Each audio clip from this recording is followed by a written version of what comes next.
Good evening, everyone. This evening, we are still on our program, your program, The Desert Voice.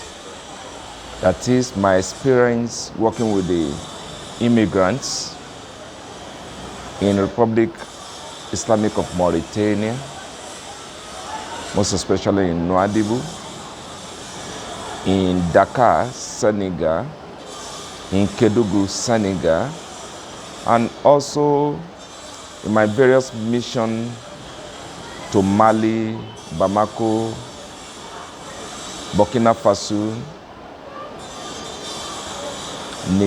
Niger, Morocco, and other parts of the world, Spain, Portugal, Italy, where I had encountered with immigrants. This evening we'll be talking about many immigrants, most especially the ladies among them, the young girls sold to prostitution, enslaved by various traffickers in many parts of Africa.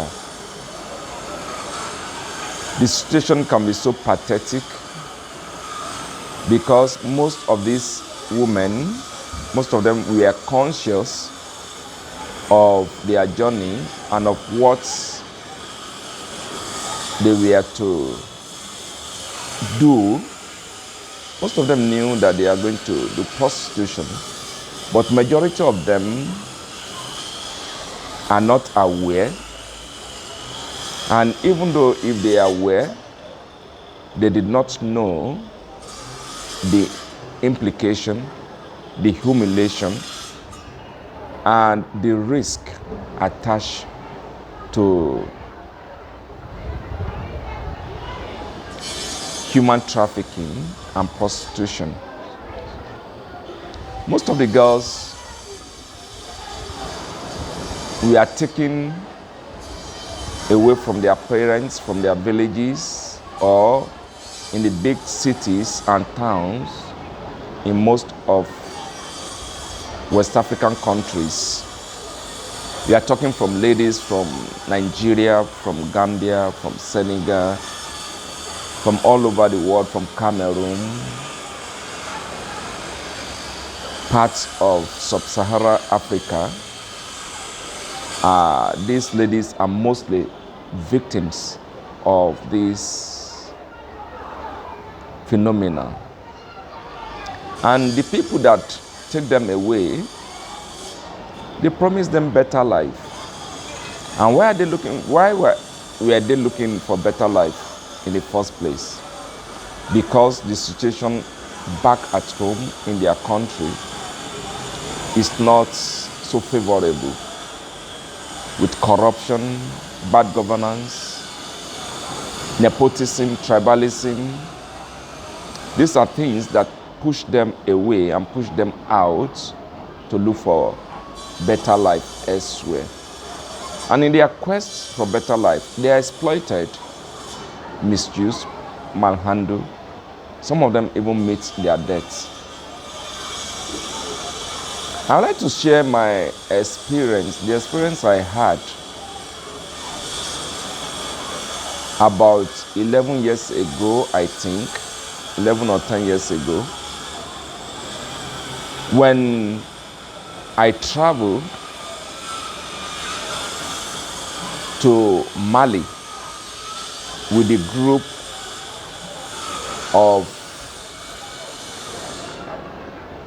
volunteers and NGOs from France and Maghreb and West Africa, working on the subject immigration. I traveled from Mauritania to Mali, and after our meeting in Gao is in the north of Mali, After our meeting in Gao, north of Mali, we decided to embark on a risky journey to the deserts. Yes, to the deserts of Mali. And we travel as far as Tinzawanten. The place is called Tinzawanten. Tinzawanten is an abandoned village just adjacent to Algeria city in the desert. The village was abandoned because of Al-Qaeda, jihadists, and others bandits. But this abandoned village, Tinzawanten, with abandoned houses, with no single roof, there we met colonies of immigrants from different countries. As you may know, mostly from Nigeria. The greatest number we had were Nigeria. We have the Cameroonians. We don't have the Ghanaians. We have some Malians. We have some Senegalese and other African countries. They group themselves and form their colonies.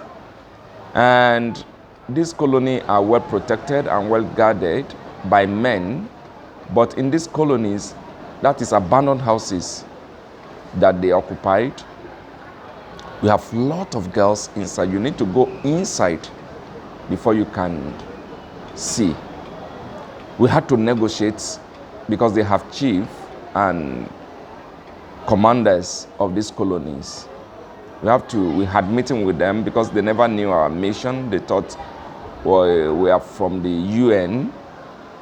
And by the time we came there, we met with their leaders. These guys, you know that they are the traffickers because they are well dressed, they are well fed, they are looking fresh, and they can travel to Algeria and also go to Bamako, as far as Bamako in Mali, and they are the intermediaries between the immigrants and the outside world. And we met with these people, and they presented to be working in the interest of this immigrant, but actually we got to know that they are exploiting these immigrants. Also, these people served as a link with the Tuaregs that live in the desert to either transport these people up to Algeria or transport them. They are the traffickers. But when they met us, they presented themselves as if they are helping the immigrants. But that was not our interest. Our interests were the immigrants. So we negotiated, and as a Nigerian, I was able to enter the Nigerian enclave with some of our guys. I went with cameras and with video cameras and pictures camera. But the shock I had in seeing the habitation of human beings, the condition in which people live, I had the shock that I couldn't take pictures. It's so pathetic. There is no water, either to drink or to bath. Even if you don't have water to drink, is that what you are going to use to bath? They had to go, and the immigrants have to go, those of them who are healthy and who have papers, have to go and work in the Algeria village and earn money and buy water and little food and bring it to these people. Because the place is no man's land. It took us 2 days to travel from Gao. From Gao we went to Kida. We slept in Kida. From Kida we set out to the desert. 2 days to get there from Gao. I'm not saying from Bamako, from Gao, in the desert. And we saw people. When I talk about people, you saw human beings that were looking like beasts. I'm sorry to say. They were really, really not human. Their fingernails very long. Almost all of them are rasta because they've not combed their hairs. You see ladies standing in front of you with patches of blood because they don't have anything to do their menstruations. And the one they had before will get dry and the new one will be flowing down their body. You see people smelling like rotten animals. You cannot just imagine. And in this situation, you still have people giving birth.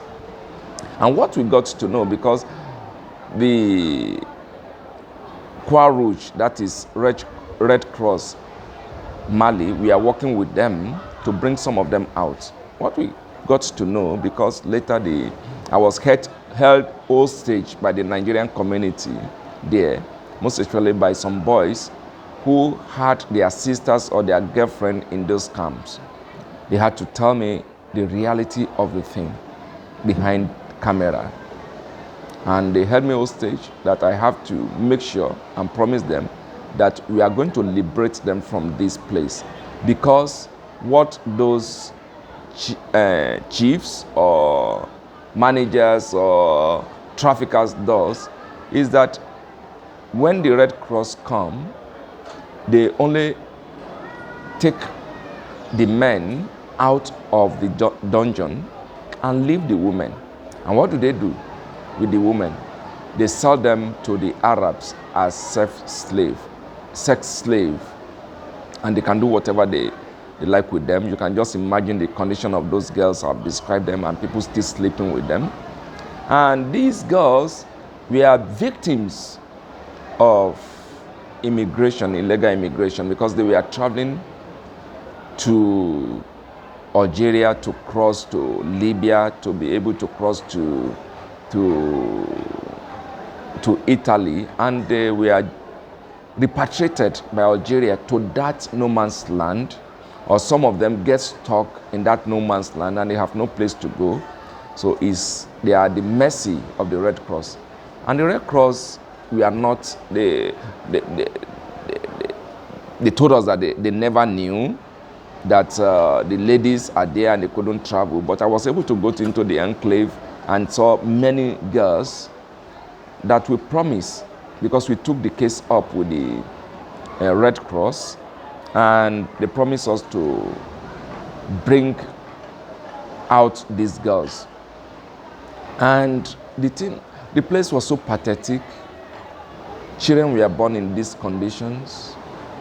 Ladies were stranded. And people die. Because when you fall sick, you automatically die. Because there is nothing like health facilities. And they show us graves. They call that place 7 kilometers to hellfire. They show us graves of many immigrants that have died and they have buried unmarked graves. It's so pathetic. So we were able to negotiate with the Red Cross, and they brought as many as 50 girls out of that place to Bamako, because we later traveled to Bamako by plane. And by the time we were landing in Bamako, I met some of them, and they were very, very happy. At least they have brought them out. Some of them have spent 3 months, 1 year, 2 years. I met a Nigerian engineer who was working with a company in Nigeria, and his friend promised to take him to Europe. He abandoned his job, sold all his property. He's a Yoruba engineer. He spoke good English, but you can know that something is wrong off head, because he has gone through a lot of trauma. So there are a lot of things happening in the deserts. There are a lot of girls abandoned there. I don't know the situation of the place now, because Al-Qaeda has taken over the whole place. But I'm talking about 11 years ago, 10 years ago, this situation. Just to tell you some of the things, of the horrors that immigrants go through, most especially ladies. And most of the ladies, I'm very sure they went back because we financed they are going back to Nigeria. I remember when I was in the desert, I couldn't hold my tears. And I had to give all I had on me to them. And my joy is that we were able to free most of them and send them back home. So these are some of the horrors of immigrants that take the risk to go through the desert. That doesn't mean that some of them will not make it. Some of them make it. But these are the only stories we hear, the success story. We don't hear the failures because nobody wants to talk about his or her failures. But people talk about success story. Their success story, there are a lot of them that I know, that I met, either in Mauritania, in Senegal, in Mali, that are in France, that are in Germany, that are in Italy, that are in Switzerland. These are success stories, and I'm very grateful that they made it because it's not their fault that they are looking for better life. So let us continue to pray for immigrants, most especially ladies suffering from violence. And also, as we pray for them, let us be careful too, not to take unnecessary risk that can endanger our life, that can lead to our deaths, and that can dehumanize us as a human being. And on this note, I will close this sector of the program today, and hope to see you very soon. Hope to see you next time to talk about immigration. I have a lot of story to share with you. The Lord bless you.